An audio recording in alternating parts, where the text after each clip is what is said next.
আগে থেকেই কোনো কিছু প্রস্তুতি ছিল না, হুট করে ডিসিশন নেওয়া। আর সেই ডিসিশন নিয়ে আমাদেরকে চলে যেতে হয়েছিল গাজীপুর কাপাসিয়া বাজারে। কাপাসিয়া বাজারে হুট করে সেদিন চলে যাব ভাবতেও পারি নাই। একদিনের প্রিপারেশনে আমাদের গাছ কেনা, গাছ কিনে তারপর সেগুলো লাগানোর প্রস্তুতি, আর লাগানোর পর সেই গাছ সুরক্ষা করার জন্য কিছু প্রয়োজনীয় জিনিস কেনাকাটা করার জন্যই কিন্তু আমরা গাজীপুর কাপাসিয়া বাজারে চলে গিয়েছিলাম। তখন বেশ রাত ছিল। আর রাত হওয়াতে একদিকে ভালোই হয়েছে, কারণ খুব বেশি মানুষ ছিল না, খুব কম পরিসরে মানুষ ছিল। সে কারণে আমাদেরও একটু ভালো হয়েছে, কারণ বৃষ্টি ছিল, কাদা ছিল, তার মধ্যে যদি মানুষজন বেশি থাকতো তাহলে হয়তো একটু সমস্যা হতো। যাই হোক, আমরা আমাদের গাছকে সুরক্ষা দেওয়ার জন্য এখানে যে জিনিসগুলো দেখছিলাম, বেড়া দিব সেগুলো দেখছিলাম, কিন্তু আমাদের ততটা পছন্দ হয়নি। তাই দোকানদার মালিক বললেন ওনাদের কারখানা আছে, সেই কারখানায় যদি আমরা যাই তাহলে দেখে আসতে পারি। তো যাই হোক, কাপাসিয়া বাজারের ভিতরেই তাদের কারখানা ছিল, সেখানে যেও কিন্তু আমরা দেখে আসছি। আসসালামু আলাইকুম, আশা করি সবাই ভালো আছেন। আলহামদুলিল্লাহ, আমিও আপনাদের দোয়ায় ভালো আছি।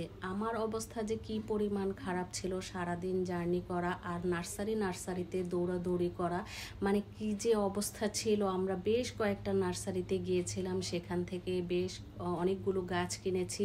তারপর আবার রাতে আমরা এই কাপাসিয়া বাজারে আসছি, সেখানেও আমাদের ঘোরাফেরা করতে হয়েছে।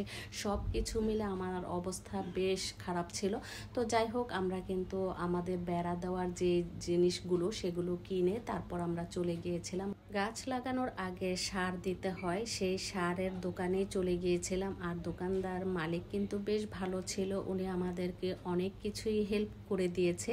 গাছ লাগাতে হলে গাছ লাগানোর আগে কি পরিমাণ কতটুকু সার দিতে হয় সব কিছু বলে দিয়েছেন, যে কারণে আমাদের জন্য বেশ ভালো হয়েছে। কারণ আমরা এর আগে এমন উদ্যোগ আগে নেইনি কখনো, যদিও গাছ লাগিয়েছিল আমাদের যে জায়গা ছিল, যিনি দেখাশোনা করেন সে আপাই লাগিয়েছিলেন।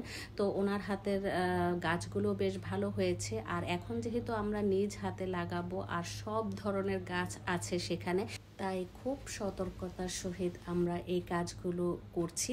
যাই হোক, এখানে সার নিয়ে চাচা ভাতিজা দুজন মিলে গাড়ির কাছে যাচ্ছিল। সবাই কিন্তু আমরা প্রচুর পরিমাণে টায়ার্ড ছিলাম, সারাটা দিন আমাদের এরকম দৌড়াদৌড়ি করতে হয়েছিল।